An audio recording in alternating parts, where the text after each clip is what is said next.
I, 36 female, was married to my ex-husband, 38 male, for 9 years before it came out that he had been cheating on me with our son's tutor, 27 female. The separation and divorce happened quickly, and within a few months of our divorce being finalized, he was engaged to the woman he had cheated on me with. We got custody split 50-50, but since I could not afford the house on my own, my ex-husband kept it. Our sons were already close to the tutor, and they liked being at the old house more because it was closer to all of their friends. So they ended up spending the weekdays with them and the weekends with me. Because my sons were over there so much, my family, my parents and brother and sister, would still see my ex-husband a lot. Their wedding is tonight. My sons are obviously part of it. I knew it was going to be a bad night for me, so I asked my sister if she wanted to go out to dinner with me. She said no, she had plans. So I asked my parents if I could go do dinner at their house. They said no, they had plans too. I found out yesterday that they were going to my ex's wedding. They claim it's to support the boys. I asked them what the hell does that mean? They don't need any support. They're literally surrounded by the other side of their family. Wow, just wow. I am so sorry they did this to you. They all lied because they chose him over you, and none of them were strong enough or brave enough to tell you.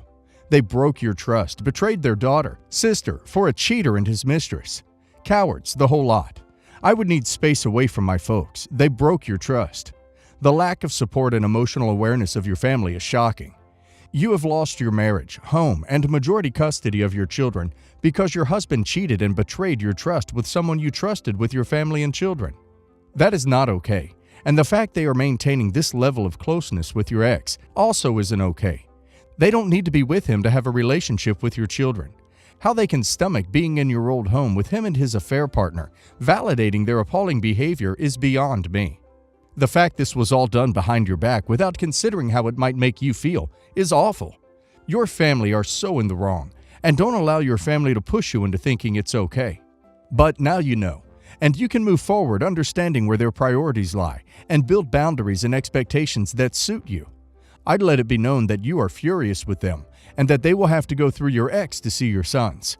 Let them know you are done with them and upset with their callous lack of regard for your feelings. Then, go completely no contact with them until they show some understanding of how much they've hurt you. I'm going to clarify some things I saw in the comments here. There must be something wrong with you if you don't have more custody. The courts always favor the mother. My ex-husband and I have split custody, legal and custodial custody of our sons. This was always the plan from the get-go. This is the legal court order. The reason my sons end up spending more time over at my ex-husband's house is because he works from home most of the time, and I have an hour-and-a-half commute to and from work. During the work week, our sons are happier to be at their father's house, the house they grew up in, because it's central to their friends, and since it's a small neighborhood, they can walk to their friend's house instead of needing to rely on an adult for a ride, as they do when they stay at my house. In general, since the co-parenting relationship between my ex is good, we let the boys make the call on whose house they want to go to after school, and their decision normally depends on who's home to drive them places, which friends are home, etc. Our sons are very happy, and both my ex-husband and I, as well as my son's new stepmother, are all wonderful parents. You must have done something wrong if you didn't get the house in the divorce. My husband bought me out of my half of the house. We didn't want to force our sons to move, and our house needs a lot of updates. My ex-husband is handy, so he can do all of these improvements on his own. I would need to hire someone. It made the most sense for him to keep the house, and for me to use the money from my half to put towards on a house for myself. The only common denominator here is you. There must be something wrong with you. A lot of comments just seem set that there must be an issue with me if my family wanted to go to my ex's wedding. In truth, I think my family's loyalty to my ex is because of a few things. And the main one was the part of the post that I didn't get to add in. When I first found out about the affair, my mother told me that she sympathized, but thought it was my duty to forgive him. After I found out about everything, my ex wanted to reconcile, and I said no. Cheating is something I could never forgive, and that was something I had made clear from the beginning, that I would be willing to work through a lot, but not infidelity. My family was furious that I didn't take him back. I think they still hold a lot of resentment over that. Moving on. Yesterday, I had gotten a call from my ex-husband, frantic. One of our sons had broken his arm tripping down some stairs outside. Everyone had been drinking, so they needed me to come and take care of everything. So, yeah, I ended up going to my ex-husband's wedding, dressed in my workout clothes, wearing no makeup. Our son is fine. He is a wild child, and nurses know him by name. My sister graduated from college 2 years ago. Her degree was in political science, with a minor in finance. She had held one job. It is her current job, which she started 6 years ago. She works part-time in a clothing store. Her goal with her degree was to work in the office of a local or state or federal politician. Or her second choice is to work at a financial firm. It has been 2 years since she graduated, and she has not had any luck getting a political or finance job. I know the reason why. My sister only dresses in vintage. She looks like she is from the 1950s. She calls it rockabilly. It fits in perfectly at the clothing store, but no politician or finance office is going to hire someone who dresses in 1950s clothing and shoes or hair and makeup. My sister dresses like this 24/7, 365, even when she is alone or at night. She dyes her hair red and only wears heavy makeup. The last time she was complaining to me about not being able to find a job, I said she should not go to job interviews unless she is dressed in modern and business formal clothes and hair and makeup. I only said something because she was complaining to me and would not stop. She got really mad at me. She said I don't understand how these types of jobs or interviews work. That's because I dropped out of high school after grade 10 when I was 16. I have dyslexia, and my grades sucked. The school agreed to pass me at the end of grade 10 because I was dropping out. Otherwise, I would have been held back instead of going to grade 11 and sent to a remedial school because public school could not help me. I work in a kitchen at a restaurant since I dropped out. I may not have gone to college or done a job interview or worked in an office, but even I know that dressing in rockabilly is not allowed in a finance or political office. As soon as she goes to an interview like that, they will say, "Next." My sister says she should not have to compromise her identity to get a job. Even I know that is BS. If she wants to dress like that in personal time, it is fine, but no job she is trying for will accept it. She has the degree and the right skill sets, but even I know the way she dresses is holding her back. I'm 26 male, and she is 24 female. Should I not have said what I said to her? Not the a-hole. I love vintage, but she's going whole hog, not the look. And you are right, it's not going to get her past the interview. She can still add some touches of vintage here and there, but full-on rockabilly style will stop her. Is it right? No, but it's the way it is. She has two choices: dress the way she wants and stay at the clothing store, or modify her look and see what happens. Actually, that's an option. See if she's willing to go more mainstream for an interview, just to see what happens. Not the a-hole, and you're correct. I am a hiring manager. I've worked in many fields. I would not even give her a full interview because I would not take her seriously, as I would assume someone coming in dressed like that would not take the job seriously, and I know my candidate would not work well with her. Everyone finds their niche eventually. I don't know where she lives, but if you are in a conservative state, she will get nowhere. And a financial firm? I don't care what state. They won't touch her. She has a dramatic style for a conservative job. Nothing wrong with the style. I'm saying she will not get a job in her field that way. I'm going to be upfront and say I'm not the biggest fan of my dad. After he divorced my mom, he did the bare minimum in supporting me. He has instead decided to focus more on his stepkids and new baby. The only legal thing my dad and mom have left to fight about is a $2 million business. My mom is fighting for half the value and a yearly amount for the profits. She is also asking for almost $1 million in previous years of profits. Without going into details, I found out that my dad had certain documents that would have made my mom lose for sure. So I stole the documents box and hard drive. I also stole some documents that showed my father hid money during the divorce. My mom got everything she asked for, and my dad is in some trouble because of the hidden money. This will be dealt with in a separate hearing. My mom is also remarried to a really great guy. They both have jobs and don't need the money.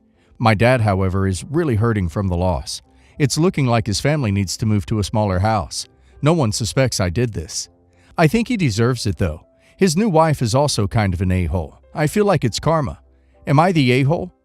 You're the a-hole, and that's literally illegal. If your dad had such documents, he likely had the right to it. That sucks he left your mom, but this is a crappy way to get revenge. Good luck when he realizes these documents were stolen. Edit. Not to mention you are punishing his family for something that wasn't their fault. If your father wasn't giving a fair amount, then your mom should have taken him to court about child support and all that long ago. For outing your dad over the hidden money, not the a-hole.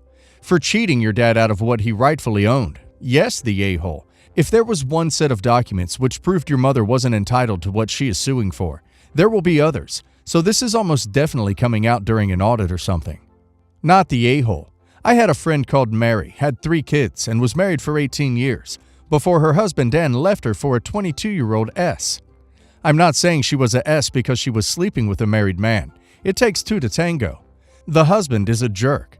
He left her and her kids broke and homeless, even though she helped grow the business and she works 2 jobs to pay for their life and help pay for his college. She signed a prenup. Everything was in his name and the judge gave her nothing. She didn't even get child support because the kids are not his biologically. They got a sperm donor. He can't have kids because of accidents when he was a teen. She ended up in the street for a while until I got back in the country. When I found her, she was living in the street. Mary died in a year of cancer. The kids live with me and I adopted them. If I could save Mary all the extra pain she went through by doing something like you did, I would. I, 21 female, have never had troubles when it comes to money. I come from a financially comfortable family and am shortly planning to move abroad for further education, post which I'll settle down there. Since high school, I've been working so I could be independent. However, my dad has graciously offered to pay for my postgraduate degree abroad to prevent me from being stuck with a study loan, and we worked out that I'd pay him back eventually. I'm putting this bit of information here not to brag, but because it's relevant later. So, I've had this best friend since middle school. We'll call her AC. While she doesn't come from a lot of money, her family is financially stable. AC, however, hasn't started working yet, and she completely depends on her parents. She has pretty expensive tastes, far more than what her parents can afford to pay for at times. Everything she owns has to be branded. She even judges me when I buy jewelry from the flea market, as she thinks it's tacky and cheap. She's an only child, but not too long ago, parents decided to cut her off. Ever since then, she's had me pick up her tabs whenever we hang out. I didn't mind at first, as the restaurants we were going to were affordable.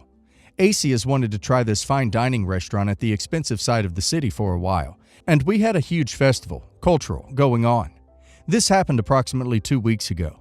I assumed that we would go Dutch, as previously, AC was boasting about how much money she'd received from relatives as a gift during the festival. However, soon as we were handed the bill, AC looked at me expectantly. She used to ask earlier if I could cover her, but she got so in the habit of me paying that she just waited for me to do it without even asking. I laughed and told her I couldn't afford to pay all of it, and we'd have to pay for our own parts. She told me to pay this time as she didn't have any money. I asked her about the checks she'd received as gifts, and she told me she was saving them to buy a gold necklace. I told her I was willing to split it instead of paying for only my part. She had ordered a lot more than me, but I didn't want to argue over it longer. This pissed her off, and she told me I was being stuck up, and since I was rich, I should be the one paying. I told her that I was paying for the meal out of my own pocket, not my parents', but she mentioned that my dad was going to pay my tuition and said that I was entitled, privileged, and bratty for that.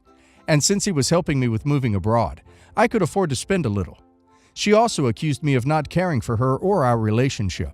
I was so upset at that point that I put cash worth half the bill on the table and left. Later I learned that her dad had to bail her out, and she has been posting about me on social media and making me feel bad for abandoning her like that. So I don't know if I should have left the way I did. Am I the a-hole? Not the a-hole, but I wouldn't really consider her your friend at this point. She's been using you to pay for going out to eat and being an entitled, spoiled brat about it. When you finally had enough and put your foot down, she throws a fit. You didn't abandon her. She's a big girl and needs to start paying her own way. If she can't afford it, too bad for her. You're not responsible for her poor financial planning. Stop going out to eat with her and find some friends that don't use you. Not the a-hole. Your former friend has a misplaced sense of entitlement to your money. That being said, you kind of set yourself up for this. For no reason at all, you anticipated that your friend would behave differently this time. She anticipated that you would behave the same. You were both wrong. Not the a-hole. If she needs money, she needs to work for it, not ask another person to pay for her things. Don't matter if the other person is family or friends, if they have the money or not. You don't have any right to use another person's money for yourself. Please cut ties with her. She only used you for money.